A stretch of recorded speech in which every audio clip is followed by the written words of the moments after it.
The Composite Polarity Mudra meditation is a suspension of breath meditation that teaches command, precision, and subtlety.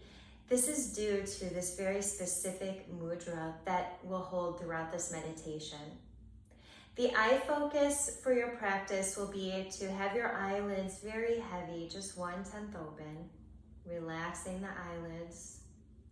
And for the mudra, you'll bring your hands up with your shoulders and elbows relaxed, palms in front of your heart center.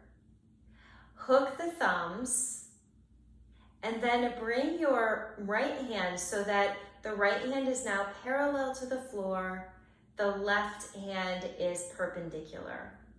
Fingers are together. Holding this posture, inhale deeply, slowly, completely through your nose. Suspend the breath as long as you can.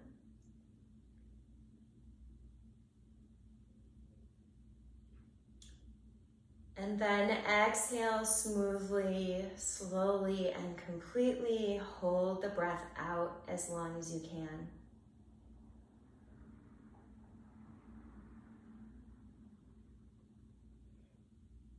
And continue that breath pattern, continuing to be very mindful of this mudra, keeping the right hand parallel to the floor and the left hand is perpendicular.